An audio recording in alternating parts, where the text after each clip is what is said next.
Bien, ici je vais annuler le fractionnement de la fenêtre. Menu fenêtre disposition, annuler le fractionnement de la fenêtre. Voilà. Et je vais faire apparaître la palette des calques. La palette des calques.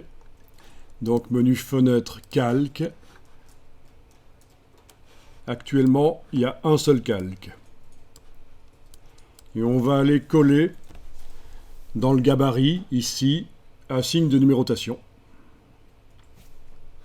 Donc vous allez dans la palette page,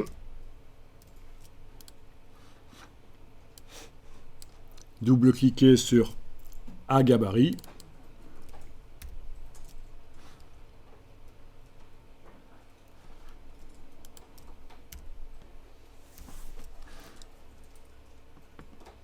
et on va aller le chercher dans l'autre document. Vous l'avez toujours ouvert, ce document sur lequel on a travaillé précédemment.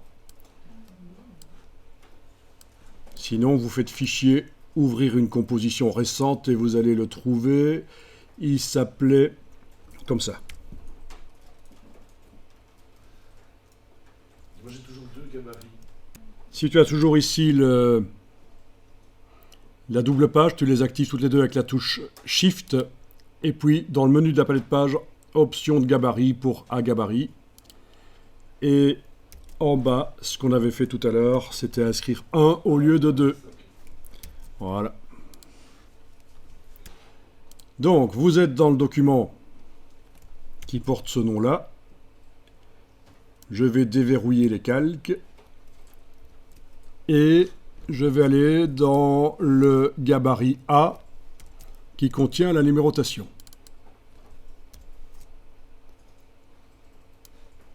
Donc la numérotation, il y en a deux. Une pour la gauche. Ah ben non, il n'y en a même pas à droite dans ce cas-ci.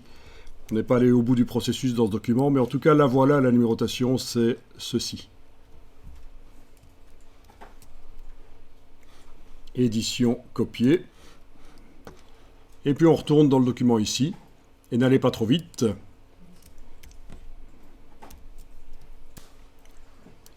Dans le menu de la palette des calques,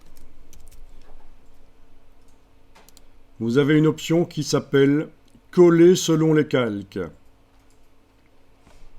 Si elle n'est pas enclenchée, quand vous collez, ça va arriver sur le calque actuellement activé. Par contre, si elle est enclenchée, ça va faire quelque chose de très intéressant. Là, elle est enclenchée maintenant. Si je retourne dans le menu, je vois un petit V en face. Et ça existe aussi dans Illustrator, c'est très pratique. Quand vous collez, l'élément va aller directement sur le calque qui porte le même nom que dans le document d'origine. Sauf que ici, il n'y en a pas de calque qui porte le même nom, le calque numérotation. Donc il va le créer. Vous collez, édition coller, et voilà, le calque numérotation a été créé tout seul.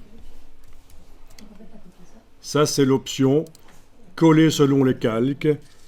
L'élément va sur le calque qu'il occupait dans l'autre document. Et si ce calque n'existe pas dans ce document-ci, il le crée. C'est intéressant aussi de connaître cette astuce parce que parfois, quand vous collez, vous allez vous demander, mais pourquoi quand je colle, il y a des calques qui se créent? C'est parce que ceci est éventuellement coché, donc.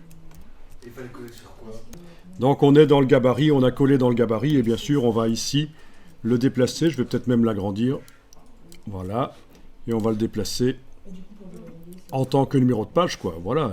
Il n'est pas interdit de le mettre en haut à droite, par exemple. C'est pas toujours en bas. Voilà que ça doit aller. Bien.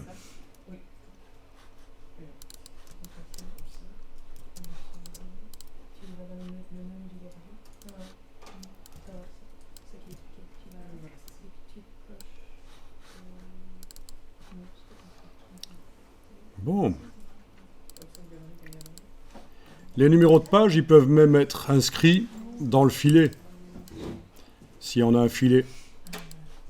Mais bon. Vous voyez, ça fonctionne en tout cas. Ce qu'il fallait comprendre, c'était surtout ceci. Pourquoi, quand je colle, j'ai parfois des calques qui apparaissent tout seuls. C'est super intéressant et ça existe aussi dans Illustrator. Coller selon les calques. Dans Illustrator, ça peut peut-être porter un nom un peu différent. Pourquoi faire simple quand on peut faire compliqué? Voilà.